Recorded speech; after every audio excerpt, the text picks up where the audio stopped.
Mesdames, Messieurs, bonjour, bienvenue dans l'autre direct. Aujourd'hui, je reçois Michel Picard. Bonjour, merci beaucoup d'être avec nous.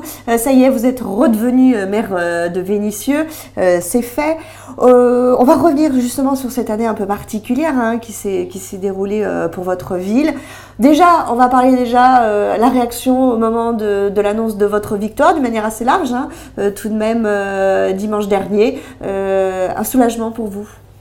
Un soulagement, une satisfaction, et puis j'avais l'impression que les Vénitiens avaient lavé l'affront, parce que nous, on l'a vécu quand même comme ça. Oui.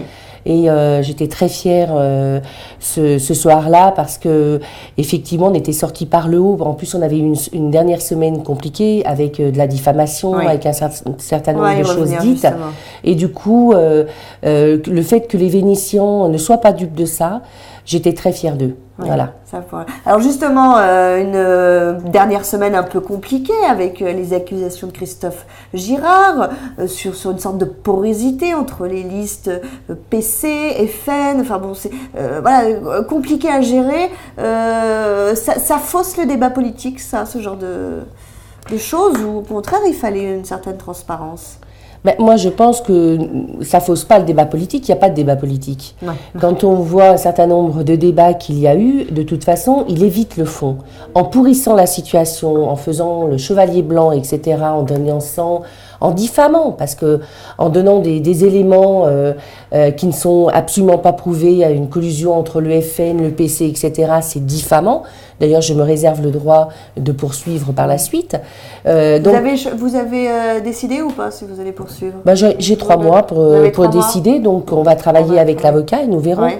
Mais c'est vrai qu'à un moment donné, ce pourrissement, il le fait aussi pour ne pas aborder les questions de fond, pour ne pas aborder son programme, où il y a d'ailleurs peu de choses. Il y a même des choses qu'il veut faire dans son programme qui sont déjà faites depuis 3, 4, 5 ans.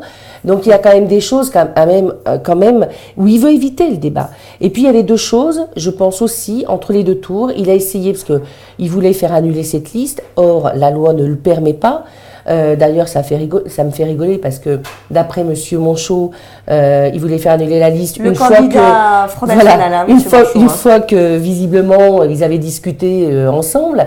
Il voulait je sais pas. Visiblement voulait s'allier avec. Faut interviewer Monsieur Monchot, mais c'est ce qu'il a dit sur des ondes, qu'il s'était causé le lundi et le mardi et que, comme par hasard, ces allégations venaient le mercredi. Et puis je pense aussi, donc, qu'il voulait quelque part récupérer un peu des voix du Front National, et puis dire en gros ça va être annulé, c'est pas la peine d'aller voter, quoi, parce que c'est un peu ça. Moi, je pense qu'il y avait un petit peu toutes ces stratégies mêlées. Alors, hier, il a jeté l'éponge, finalement. Il n'y aura pas un second recours. Ça aurait été lourd, ça aussi. Christophe Girard n'a pas... Moi, j'y croyais pas. Oui. Moi, j'y croyais pas parce que je pense qu'il y a vraiment pas de quoi poursuivre. Et puis la dernière fois, c'était quand même pas le même cas de figure. Il y avait effectivement le préfet qui demandait l'annulation uniquement des deux identitaires. C'était pas du tout la même chose. Il y avait eu une enquête de police, il y a eu un certain nombre de choses. C'était quand même pas pareil. Voilà. Il y a aussi des plaintes contre l'UMP aussi, d'ailleurs, le préfet, sur des assesseurs. C'était passé comment l'ambiance au moment des... Je n'étais pas maire, donc c'est la délégation spéciale qui a géré et en tout cas qui a bien géré, parce que honnêtement, on a des procéduriers en face de nous. Déjà l'année dernière, il y avait eu le parvis de l'hôtel de ville qui avait été tagué, il y avait eu un bâtiment public. Chaque fois qu'il y avait des utilisations de fichiers au niveau des salariés, etc., chaque fois que je remettais les pendules à l'heure, on disait « mais vous êtes candidate ou nous harcelez ?» Là, moi, pour le coup, c'était très bien, parce que je n'étais pas maire, et du coup, c'est la délégation spéciale qui gérait tout ça. Je peux vous dire qu'il me semble quand même qu'il y a il y a eu des excès et c'est très bien que ça soit justement la préfecture qui peut constater un certain nombre de choses et non pas le candidat que j'étais. Alors ça c'est le passé, maintenant il y a l'avenir quand même, hein. Vous reprenez en main Vénissieux, vous reprenez aussi des postes au sein du conseil métropolitain. D'ailleurs vous récupérez une place du Parti Socialiste, d'ailleurs il n'y a rien qu'une pour le Parti Socialiste, vous en avez, donc vous récupérez une place. Comment ça va se passer maintenant le dialogue avec Gérard Collomb? Pareil, vous allez refuser un poste à l'exécutif, vous avez sur cette même position, comment ça va se passer? Normalement, de toute façon, il ne rechange pas son exécutif maintenant. Donc la question ne se pose pas.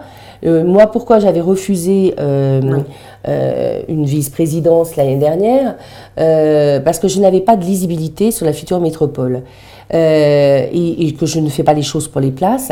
Donc à un moment donné, moi je voulais qu'on parle de budget, je voulais qu'on parle du pacte de cohérence métropolitain, qu'est-ce qu'on y mettait dedans, etc. Et il y avait beaucoup de flou, beaucoup de choses.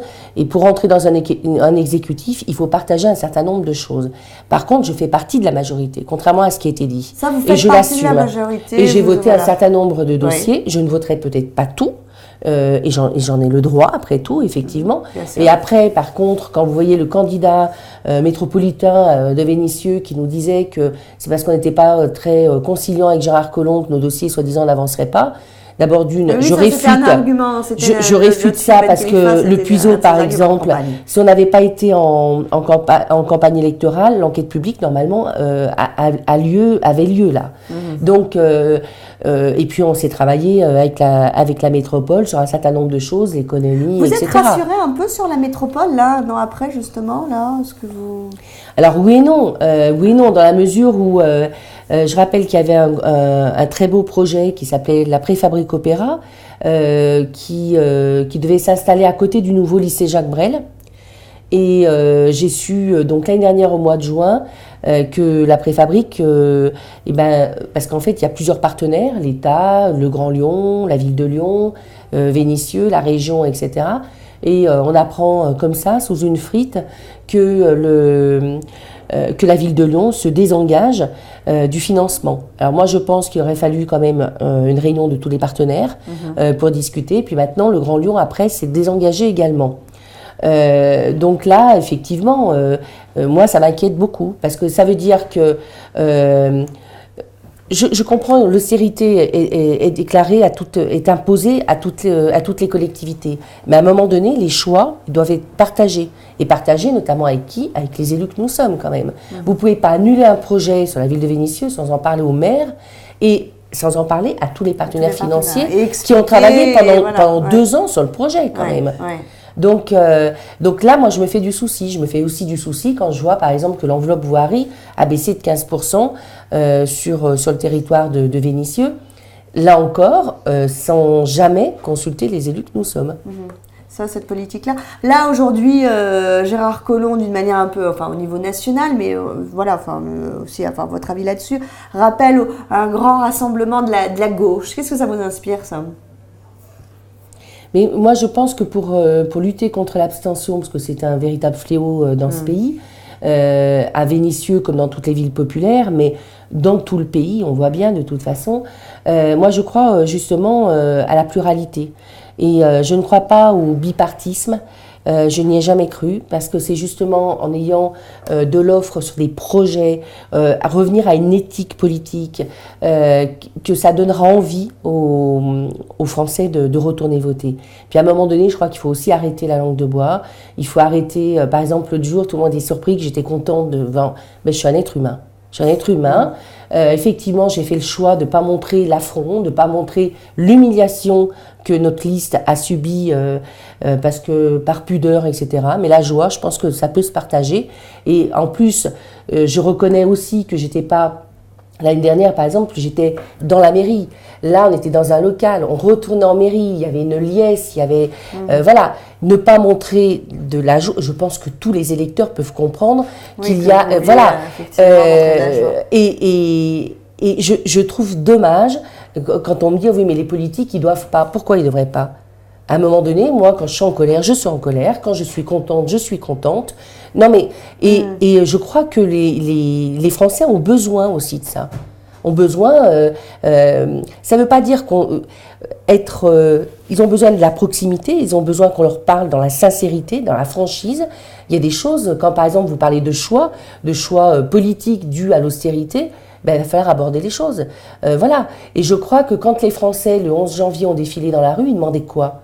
Moi, je suis persuadée qu'ils demandaient une république debout. Et une république debout, ça veut dire des services publics debout, avec des moyens financiers, mais avec des moyens humains, pour remettre effectivement une équité sur tout le territoire et qu'il n'y ait pas de Français qui se sentent abandonnés, lésés, etc.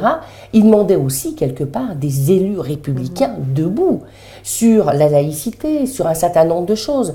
Là, il y a tellement de choses que les politiques, moi par exemple, très honnêtement, la ville de Vénissieux, quand on parle de sécurité, on n'a jamais rien mis sous le tapis. Et à un moment donné, il faut dire les choses. C'est pour ça que d'ailleurs M. Girard, ça me mettait en colère quand il disait « Mais si j'étais maire, de toute façon, il n'y aurait plus d'insécurité ». Enfin, l'effet clochette, ça n'existe pas. Parlons aux gens sincèrement, en leur disant effectivement, un squat d'allée, c'est effectivement un vrai problème, mais en annulant ce squat d'allée qui demande un vrai travail de fond, il va se déplacer. Il peut même se scinder en plusieurs, et vous avez... Voilà, c'est très compliqué. Mais ça, en plus, les habitants sont en capacité d'entendre. Donc, je pense que quand on peut faire ça localement, on peut le faire aussi nationalement. Voilà. Moi, je crois vraiment que pour retrouver les électeurs, je crois qu'il faut qu'on arrive à effectivement beaucoup plus de franchise et d'envie et d'éthique. À un moment donné, vous disiez tout à l'heure qu'on avait fait des choix effectivement lors de cette campagne. Je crois que le vrai choix qu'on avait fait l'année dernière et cette année, parce qu'on a travaillé quand même pendant un an avec des attaques, c'était un climat délétère pendant un an, effectivement, parce que c'est ça que ça a amené aussi. Ça a d'abord complètement uni, solidifié notre équipe, mais je crois qu'on a montré qu'on était debout, qu'on était digne, qu'on était droit. Et je pense que les Vénitiens, c'est aussi ce qu'ils ont voté, une honnêteté. Et puis, avec tout ce qui est arrivé en un an, y a des gens effectivement qui disaient ils sont encore debout et ils se battent et ils continuent dans la même ligne. Donc ça veut dire quelque chose et ça veut dire qu'ils en ont envie et que vous êtes vous allez jusqu'au bout. Voilà. Merci beaucoup Michel Picard d'avoir été notre invité. On se retrouve dès demain dans l'autre direct.